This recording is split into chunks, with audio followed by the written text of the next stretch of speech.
Hello everyone guys, कैसे हैं आप लोग। उम्मीद करता हूं सब बढ़िया होंगे। सो गाइस, इन्वेस्टो प्राइड के एक ब्रांड न्यू वीडियो में आप लोगों का फिर से स्वागत है। एंड गाइस, आज के इस वीडियो में हम लोग बात करने वाले हैं 8 ऐसे म्यूचुअल फंड के बारे में जो कि अपने अपने कैटेगरी में काफी शानदार तरीके से परफॉर्म कर रहा है। और गाइस, ये आठों ही म्यूचुअल फंड ऐसा है जो कि अपनी कैटेगरी में टॉप क्लास का है, यानी कि काफी well established mutual fund scheme है। तो आपको डरने की तो जरूरत बिल्कुल भी नहीं है। ये आठों ही म्यूचुअल फंड अपने अपने कैटेगरी में काफी एस्टेब्लिश्ड म्यूचुअल फंड स्कीम होने के साथ साथ काफी बेहतरीन तरीके से आपको रिटर्न बना के दे रहा है। तो ये आठों ही म्यूचुअल फंड मेरे हिसाब से तो best performing mutual fund for 2024 होने वाला है। तो अगर आप इन्वेस्ट करना चाहते हैं म्यूचुअल फंड में एसआईपी के माध्यम से या फिर लमसम के माध्यम से, तो ये आठों म्यूचुअल फंड आपके लिए बेहतरीन हो सकता है। लेकिन गाइस, आपको ध्यान देने की जरूरत यहाँ पे ये है कि कुछ म्यूचुअल फंड स्कीम ऐसा भी होगा जहां पे सिर्फ और सिर्फ एसआईपी ही अलाउड है, लमसम अलाउड नहीं है। तो इस बात को आप ध्यान में रख सकते हैं। इसके अलावा गाइस, मैं आपको इन 8 में से 4 म्यूचुअल फंड सेलेक्ट करके देने वाला हूं।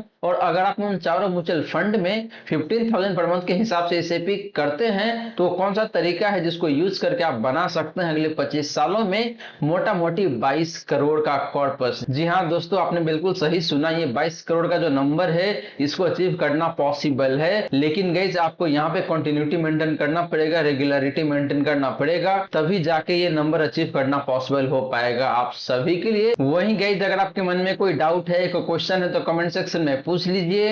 एंड गाइस, अगर आप चाहते हैं कि मैं आपका म्यूचुअल फंड पोर्टफोलियो को रिव्यू करूं, देन आप अपना पोर्टफोलियो कमेंट सेक्शन में मेंशन कर सकते हैं। आने वाले वीडियो में आपका पोर्टफोलियो 1 बाय 1 करके रिव्यू करके देने वाला हूं गाइस। तो चलिए गाइस, स्टार्ट करते हैं आज का video. But guys, video start करने से पहले फटाफट कर दीजिए इस वीडियो को लाइक। एंड गाइस, आपने चैनल को अभी तक सब्सक्राइब नहीं किया हुआ है देन प्लीज सब्सक्राइब कीजिए चैनल को। साथ के साथ गाइस, नोटिफिकेशन बेल ऑन करके ऑल पे क्लिक कर लीजिएगा ताकि जब भी इस चैनल पे वीडियो लेके आऊंगा सारे ही वीडियो का नोटिफिकेशन आपको मिलता रहेगा। तो गाइस, जैसे मैंने आपको बताया कि भाई हम लोग बात करने वाले हैं 8 बेस्ट परफॉर्मिंग म्यूचुअल फंड के बारे में। तो चलिए गाइस, सबसे पहले बात कर लेते हैं आपका लार्ज कैप कैटेगरी का और देखते हैं वहां पे कि भाई वो 2 म्यूचुअल फंड कौन सा है लार्ज कैप कैटेगरी से जो कि आपके लिए काफी शानदार हो सकता है अगले 25 सालों के लिए। तो गाइस, सबसे पहले बात करें आपका लार्ज कैप फंड्स का, तो यहाँ पे मैंने 2 फंड चूज करा हुआ है। पहला फंड है आपका ICIC prudential blue chip fund, दूसरा फंड है यहाँ पे आपका Nippon India large cap fund. And guys, इन दोनों फंड्स को मैं कंपेयर करने वाला हूँ इसके कैटेगरी एवरेज से। तो सबसे पहले बात कर लेते हैं गाइस हिस्टोरिकल रिटर्न का। तो लास्ट 1 ईयर में ICICI prudential blue chip fund का जो रिटर्न है जो निकल के आ रहा है यहाँ पे आपका 41.71% का। निप्पॉन लार्ज कैप फंड का लास्ट 1 ईयर का रिटर्न की बात करेंगे तो निकल के आ रहा है यहाँ पे आपका 45.41% का।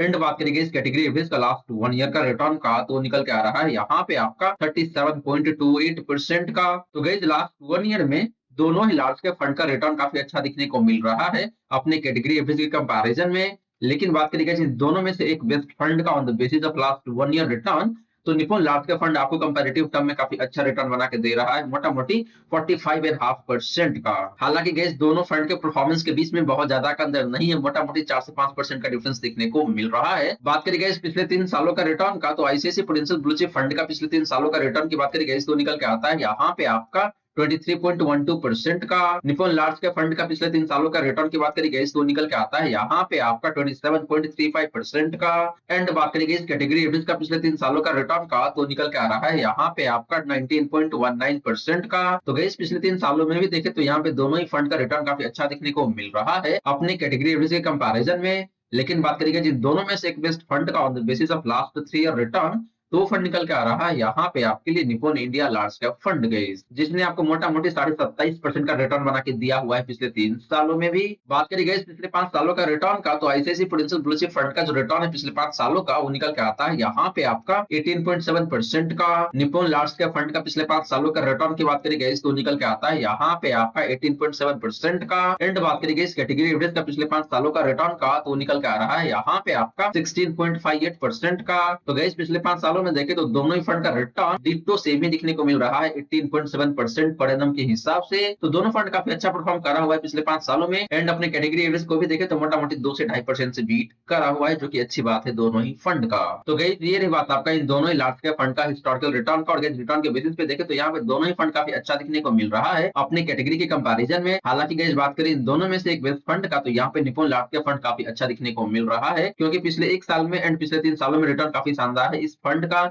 एंड पिछले 5 सालों में दोनों ही फंड का रिटर्न देखे तो सिमिलर ही दिखने को मिल रहा है। तो पिछले 5 सालों में तो दोनों फंड का रिटर्न अच्छा है, लेकिन बाकी 2 टाइम फ्रेम में निप्पॉन लार्ज कैप फंड काफी बेहतरीन तरीके से परफॉर्म करके दिया हुआ है। तो इस फंड का रिटर्न ओवरऑल देखे तो काफी अच्छा दिखने को मिल रहा है अक्रॉस द टाइम फ्रेम। बात करेंगे जिन दोनों ही फंड्स का कैप्चर रेशियो का, तो सबसे पहले बात करते हैं आपका मैक्सिमम ड्रॉ डाउन का। तो ICICI prudential blue chip fund का जो मैक्सिमम ड्रॉ डाउन है गाइस जो निकल के आता है यहाँ पे आपका 8.09% का, यानी कि एक सर्टेन टाइम फ्रेम में ICICI prudential blue chip fund ने आपको मैक्सिमम 8% के आसपास तक गिरावट दिखाया है। बात करेंगे निप्पॉन लार्ज कैप फंड का मैक्सिमम ड्रॉ डाउन का, तो निकल के आ रहा है यहाँ पे आपका नेगेटिव 7.54% का, यानी कि निप्पॉन लार्ज कैप फंड एक सर्टेन टाइम फ्रेम में मोटा मोटी 7.5% का गिरावट दिखाया हुआ है, मैक्सिमम गिरावट यही है। एंड बात करेंगे इस कैटेगरी एवरेज का मैक्सिमम ड्रॉ डाउन का, तो निकल के आ रहा है यहाँ पे आपका नेगेटिव 10.89% का, मोटा मोटी 11% का गिरावट दिखाया हुआ है कैटेगरी एवरेज ने एक सर्टेन टाइम फ्रेम में। तो गाइस मैक्सिमम ड्रॉ डाउन के आधार पर देखते तो दोनों ही फंड काफी अच्छा दिखने को मिल रहा है, दोनों फंड ने काफी कम गिरावट दिखाया है।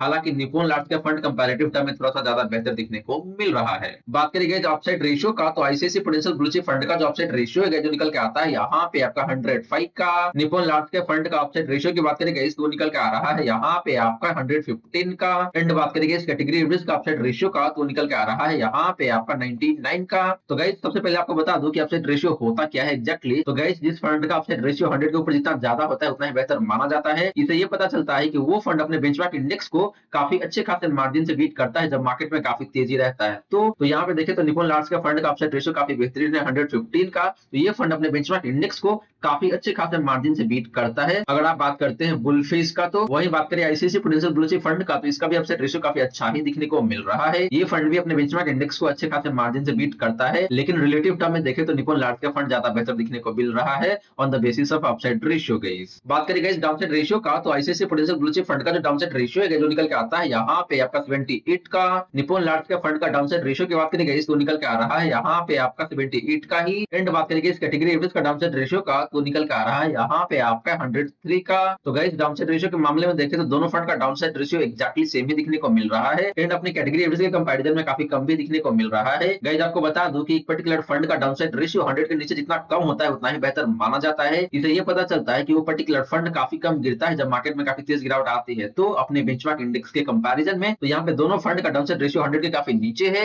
एंड सेम ही दिखने को मिल रहा है। तो दोनों फंड काफी कम गिरावट दिखाता है जब मार्केट में काफी तेज गिरावट आती है तो अपने बेंचमार्क इंडेक्स के कंपैरिजन में। तो गाइस ये रही बात आपका इन दोनों ही लार्ज कैप फंड का हिस्टोरिकल रिटर्न का एंड डिफरेंट कैप्चर रेशियो का। और गाइस यहाँ पे देखिए तो ओवरऑल दोनों फंड काफी अच्छा ही दिखने को मिल रहा है, लेकिन बात करेंगे जिन दोनों में से एक बेस्ट फंड का, तो आपका जो निप्पॉन लार्ज कैप फंड है ये फंड काफी अच्छा दिखने को मिल रहा है both in case of historical return and capture ratio, यानी कि ये फंड रिटर्न भी आपको काफी अच्छा बना के देता है और रिस्क लेवल भी काफी मिनिमाइज रहता है निप्पॉन लार्ज कैप फंड का। अब चलिए गाइस बात कर लेते हैं फ्लेक्सी कैप फंड के बारे में और देखते हैं कि भाई वहां पे दो फंड कौन सा है फ्लेक्सी कैप कैटेगरी से जिसका रिस्क लेवल काफी कम है बट रिटर्न काफी बेहतरीन बना के आपको देता है। तो गाइस बात करें फ्लेक्सी कैप फंड का, तो यहाँ पे भी मैंने दो फंड चूज करा हुआ है फ्लेक्सी कैप कैटेगरी से। पहला फंड है आपका एचडीएफसी फ्लेक्सी कैप फंड, दूसरा फंड है यहाँ पे आपका Parag Parikh flexi cap fund. And guys इन दोनों फंड्स को भी मैं कंपेयर करने वाला हूँ इसकी कैटेगरी एवरेज से। तो सबसे पहले बात करते हैं गाइस हिस्टोरिकल रिटर्न का, तो लास्ट 1 ईयर में एचडीएफसी फ्लेक्सी कैप फंड का जो रिटर्न है जो निकल के आ रहा है यहाँ पे आपका 44.58% का। पराग पारिक फ्लेक्सी कैप फंड का लास्ट 1 ईयर का रिटर्न की बात करेंगे तो निकल के आ रहा है यहाँ पे आपका 38.93% का।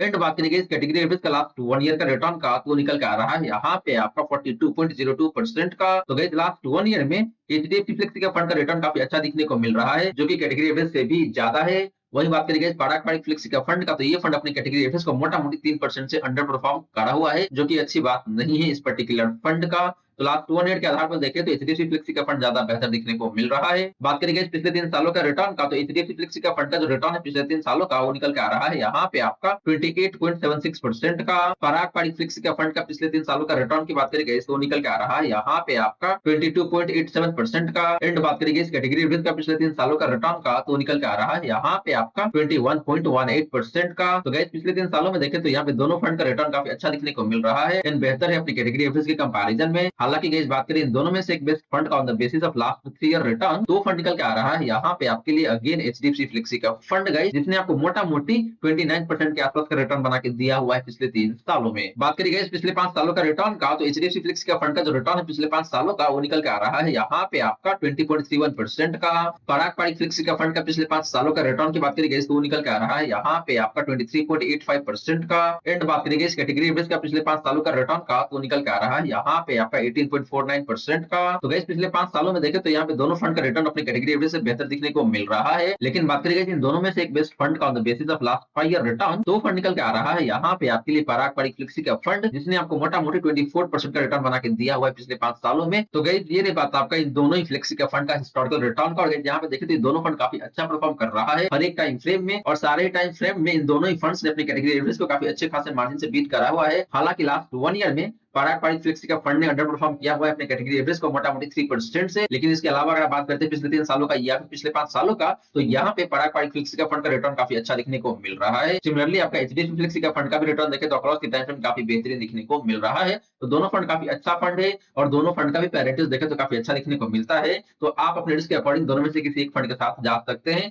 लेकिन गाइस रिस्क लेवल कैसा है इन दोनों फंड का वो भी देखना जरूरी है यहाँ पे। तो बात कर लेते हैं इन दोनों ही फंड्स का कैप्चर रेशियो का। तो सबसे पहले बात करते हैं आपका मैक्सिमम ड्रॉ डाउन का। तो एचडीएफसी फ्लेक्सी का फंड का जो मैक्सिमम ड्रॉ डाउन है गाइस जो निकल के आ रहा है यहाँ पे आपका 5.82% का, यानी कि एक पर्टिकुलर टाइम फ्रेम में इस फंड ने मोटा मोटी 6% का गिरावट दिखाया हुआ है मैक्सिमम। बात करेंगे इस पराग पारिक फ्लेक्सी का फंड का मैक्सिमम ड्रॉ डाउन का तो निकल के आ रहा है यहाँ पे आपका 14% का, यानी कि पराग पारिक फ्लेक्सी का फंड ने एक पर्टिकुलर टाइम फ्रेम में मोटा मोटी 14% का गिरावट दिखा चुका है। एंड बात करेंगे इस कैटेगरी एवरेज का मैक्सिमम ड्रॉ डाउन का तो निकल के आ रहा है यहाँ पे आपका 10.32% का। तो गाइस मैक्सिमम ड्रॉ डाउन के मामले में देखें तो यहाँ पे आपका जो एचडीएफसी फ्लेक्सी का फंड है ये फंड ज्यादा बेहतर दिखने को मिल रहा है, क्योंकि एक फंड का मैक्सिमम ड्रॉ डाउन जितना कम होता है उतना ही बेहतर माना जाता है। बात करेंगे अपसेट रेशियो का, तो एचडीएफसी फ्लेक्सी का फंड का जो अपसेट रेशियो है जो निकल के आता है यहाँ पे आपका 107 का। पराग पारिक फ्लेक्सी का फंड का अपसेट रेशियो की बात करेंगे तो निकल के आ रहा है यहाँ पे आपका 100 का। एंड बात करेंगे इस कैटेगरी एवरेज का अपसेट रेशियो का तो निकल के आ रहा है यहाँ पे आपका 93 का। तो गाइस अपसेट रेशियो के मामले में भी देखें तो यहाँ पे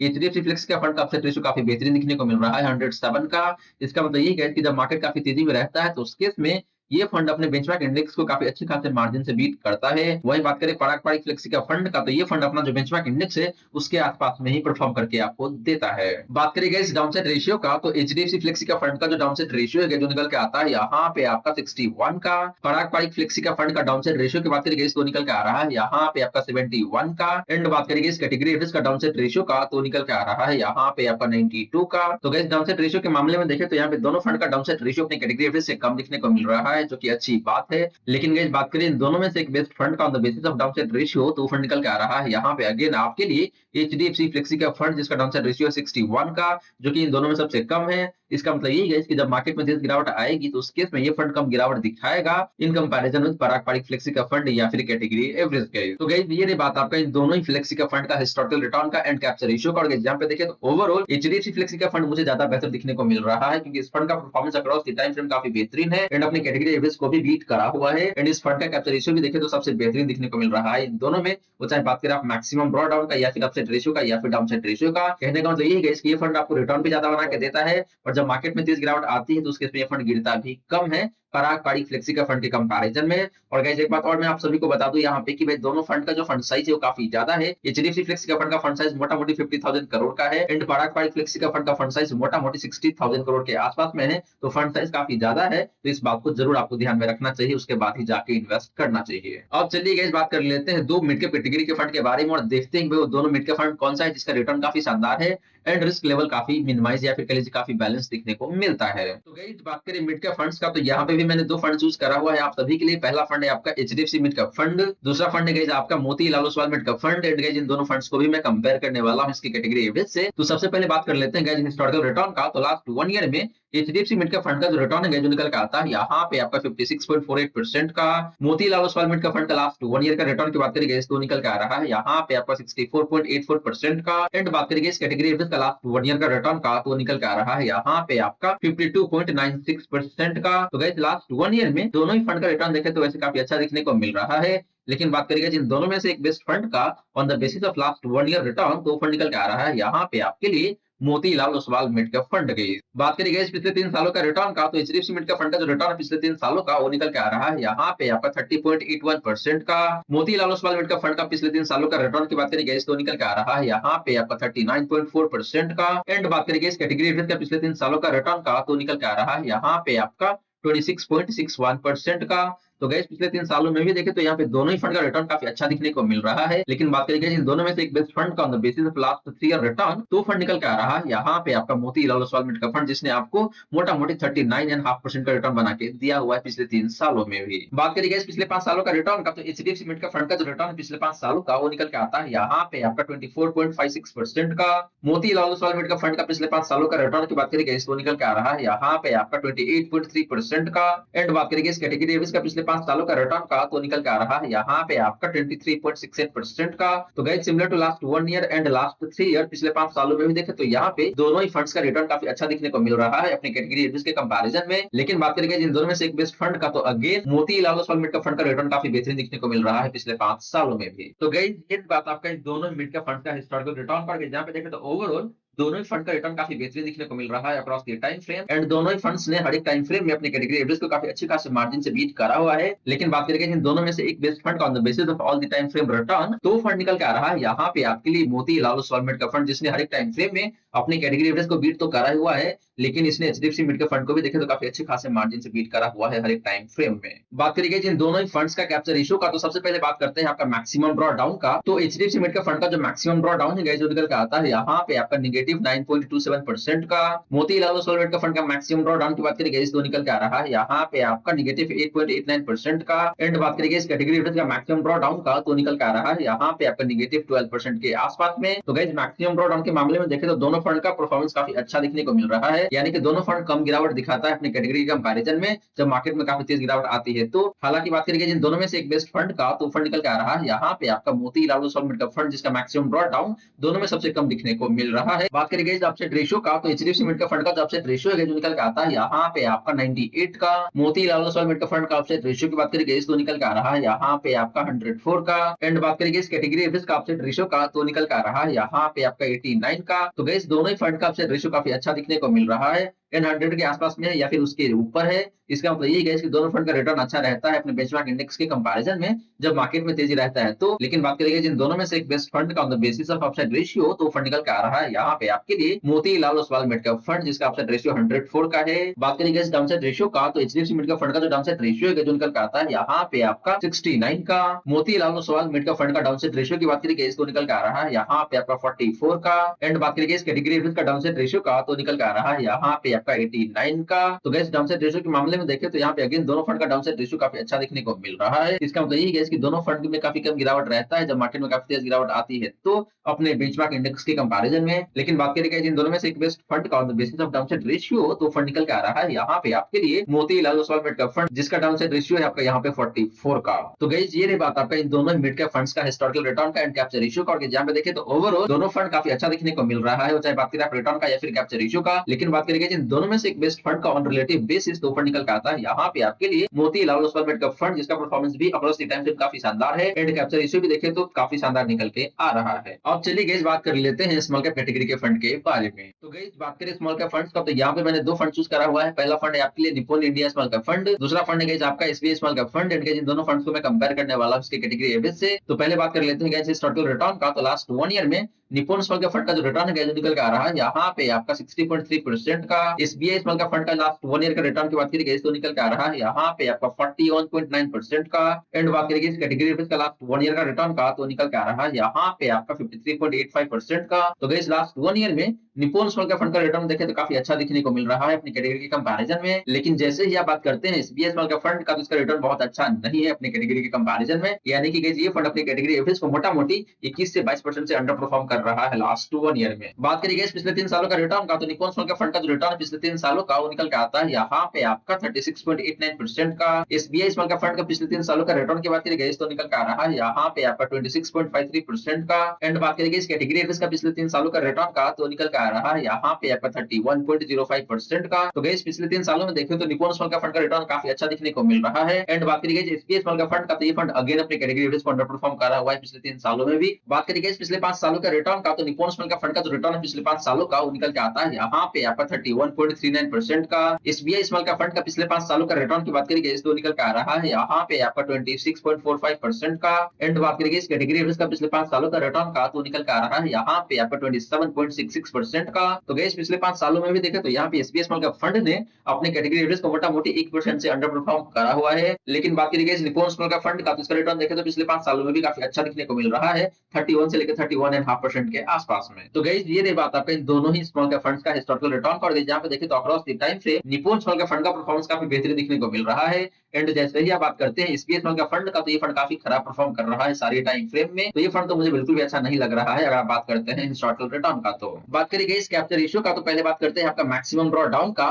तो निप्पॉन स्मॉल कैप फंड का मैक्सिमम ड्रॉ डाउन की बात करिए तो निकल के आ रहा है यहाँ पे आपका 10.22% का। एसबीआई स्मॉल कैप फंड का मैक्सिमम ड्रॉ डाउन की बात करिए तो निकल के आ रहा है यहाँ पे आपका 7.87% का। एंड बात करिए इस कैटेगरी एवरेज का मैक्सिमम ड्रॉ डाउन का, तो निकल के आ रहा है यहाँ पे आपका 13.07% का। तो गाइस मैक्सिमम ड्रॉ डाउन के मामले में देखें तो दोनों फंड का नंबर काफी अच्छा दिखने को मिल रहा है अपने कैटेगरी एवरेज के कंपैरिजन में। लेकिन बात करिए इन दोनों में से एक बेस्ट फंड का on the basis of maximum draw down, तो निकल के आ रहा है यहाँ पे आपके लिए एसबीआई स्मॉल कैप फंड, जिसका मैक्सिमम ड्रॉ डाउन 8% से कम दिखने को मिल रहा है। कहने का मतलब ये है कि एक पर्टिकुलर टाइम फ्रेम में एसबीआई स्मॉल कैप फंड ने आपको मैक्सिमम 8% के आसपास का गिरावट दिखाया हुआ है। लेकिन आपका जो निप्पॉन स्मॉल कैप फंड है, इस फंड ने मोटा मोटी 10 से 10.25% का गिरावट दिखा चुका है एक पर्टिकुलर टाइम फ्रेम में। बात करिए गाइस अपसेट रेशियो का, तो निप्पॉन स्मॉल कैप फंड का अपसेट रेशियो यहाँ पे निकल के आता है आपका 96 का। एसबीआई स्मॉल कैप फंड का अपसेट रेशियो की बात करिए तो निकल के आता है यहाँ पे आपका 69 का। एंड बात करिए इस कैटेगरी एवरेज का अपसेट रेशियो का, तो निकल के आता है यहाँ पे आपका 83 का। तो गाइस अपसेट रेशियो के मामले में देखें तो यहाँ पे एसबीआई स्मॉल कैप फंड का अपसेट रेशियो बेहद ही खराब दिखने को मिल रहा है। इसका मतलब ये केस कि जब मार्केट काफी तेजी में रहता है तो उस केस में ये फंड बहुत अच्छा परफॉर्म नहीं करता है। लेकिन बात करेंगे निप्पॉन स्मॉल कैप फंड का, तो इसका अपसेट रेशियो मोटामोटी 100 के आसपास में दिखने को मिल रहा है। तो ये फंड अपना जो बेंचमार्क इंडेक्स है उसके आसपास में ही परफॉर्म करके आपको देता है जब मार्केट में काफी तेजी रहता है, तो या फिर उससे बेहतर भी परफॉर्म करके देता है। बात करेंगे इस डाउनसाइड रेशियो का, तो निप्पॉन स्मॉल कैप फंड का जो डाउनसाइड रेशियो है जो निकल के आता है यहाँ पे आपका 56 का। एसबीआई स्मॉल कैप फंड का डाउनसाइड रेशियो की बात करेंगे तो निकल के आ रहा है यहाँ पे आपका 41 का। एंड बात करेंगे इस कैटेगरी एवरेज का डाउनसाइड रेशियो का, तो निकल के आता है यहाँ पे आपका 65 का। तो गाइस दोनों फंड का डाउनसाइड रेशियो काफी अच्छा देखने को मिल रहा है अपनी कैटेगरी एवरेज के कंपैरिजन में। लेकिन बात करेंगे जिन दोनों में से एक बेस्ट फंड का on the basis of downside ratio, तो फंड निकल के आता है यहाँ पे आपके लिए SBI small cap fund guys, जिसका डाउनसाइड रेशियो 41 का ही। इसका मतलब यही है कि ये फंड काफी कम गिरावट दिखाता है जब मार्केट में काफी तेज गिरावट आती है तो अपने बेंचमार्क इंडेक्स के कंपैरिजन में। तो गाइस ये रही बात आपका इन दोनों स्मॉल कैप फंड्स का हिस्टोरिकल रिटर्न का एंड डिफरेंट कैप्चर रेशियो का। और गाइस यहाँ पे देखें तो overall Nippon small cap fund काफी अच्छा दिखने को मिल रहा है दोनों ही केस में, चाहे बात करें आप रिटर्न का या फिर कैप्चर रेशियो का। लेकिन गाइस एक बात मैं यहीं पे क्लैरिफाई कर दूं कि दोनों ही फंड में सिर्फ और सिर्फ एसआईपी ही अलाउड है, लमसम अलाउड नहीं है। इस बात को भी आप ध्यान में रख सकते हैं। अब चलिए गाइस बात करते हैं कि हमने जो 4 कैटेगरी ऑफ म्यूचुअल फंड के बारे में बात किया है आज के इस वीडियो में, उन चारों कैटेगरी में से एक एक फंड को चूज करेंगे और उन चारों फंड में अगर आप 15,000 पर मंथ के हिसाब से इन्वेस्ट करते हैं तो क्या तरीका है जिसको यूज करके आप बना सकते हैं मोटा मोटी 22 करोड़ का कॉर्पस गाइस अगले 25 सालों में। तो गाइस यहाँ पे क्वेश्चन ये है कि भाई how to earn ₹22 crore from ₹15,000 SIP. तो गाइस इस क्वेश्चन का आंसर है यस, आप ये कर पाएंगे। लेकिन यहाँ पे कंसिस्टेंसी मेंटेन करके रखना पड़ेगा, एक रेगुलरिटी आपको मेंटेन करके रखना पड़ेगा, तभी आप जाके इस नंबर को अचीव कर पाएंगे अगले 25 सालों में। तो यहाँ पे मंथली एसआईपी आपका 15,000 पर मंथ के हिसाब से रहने वाला है। बात करेंगे एक्सआईआरआर का, यानी कि आपका जो एनुअल रिटर्न होता है एसआईपी का, वो कितना निकल के आता है यहाँ पे तो 20% के हिसाब से हम लोग अज्यूम करके चल रहे हैं कि भाई आपको अगले 25 सालों में 20% पर एनम के हिसाब से रिटर्न मिलने वाला है। बात करेंगे इस ड्यूरेशन का या फिर कह लीजिए इन्वेस्टमेंट होराइजन का, तो निकल के आता है यहाँ पे आपका 25 ईयर का, यानी कि इन चारों म्यूचुअल फंड में आपको अगले 25 साल तक इन्वेस्ट करके चलना पड़ेगा। बात करेंगे इस स्टेप अप का, यानी कि आपको हर एक साल अपने एसआईपी अमाउंट को कितने परसेंट से बढ़ाते चलना पड़ेगा, तो वो परसेंटेज निकल के आता है यहाँ पे आपका 10%, यानी कि आपको हर एक साल अपने एसआईपी अमाउंट को 10% के हिसाब से बढ़ाते चलना है। और गाइस अगर आप इस तरीके से इन्वेस्ट करके चलते हैं अगले 25 सालों तक, तो आप बना पाएंगे मोटा मोटी 22 करोड़ 12,48,480 रुपए का कॉर्पस। तो गाइस ये रही सारी की सारी बातें जो हमने की आज के इस वीडियो में। और गाइस यहाँ पे मैंने आपको 8 म्यूचुअल फंड के बारे में काफी डिटेल में बताया है और कौन सा म्यूचुअल फंड है जो कि आपके लिए बेहतरीन हो सकता है। तो अल्टीमेटली मैंने आपको 4 म्यूचुअल फंड के बारे में भी बताया जहां पे जाके आपको इन्वेस्ट करना चाहिए। बट गाइस ध्यान रहे, इन्वेस्ट करने से पहले आपको खुद भी अपना रिसर्च कर लेना चाहिए एंड अपने फाइनेंशियल एडवाइजर से जरूर कंसल्ट कर लेना चाहिए, उसके बाद ही जाके इन्वेस्ट करना चाहिए। तो गाइस आशा करता हूं जितनी भी बातें मैंने बताने की कोशिश किया है सारी की सारी बातें आपको समझ में आ गया होगा। मन में अगर कोई डाउट है, कोई क्वेश्चन है तो कमेंट सेक्शन में पूछ लीजिए। वहीं गाइस वीडियो अच्छी लगी हो या फिर वीडियो थोड़ा सा भी हेल्पफुल हो आप सभी को, देन प्लीज वीडियो को लाइक करके अप्रिशिएट करें। एंड गाइस आपने चैनल को अभी तक सब्सक्राइब नहीं किया हुआ है, देन प्लीज सब्सक्राइब कीजिए चैनल को। साथ के साथ गाइस नोटिफिकेशन बेल ऑन करके ऑल पे क्लिक कर लीजिएगा, ताकि जब भी इस चैनल पे वीडियो लेके आऊंगा सारे ही वीडियो का नोटिफिकेशन आपको मिलता रहेगा।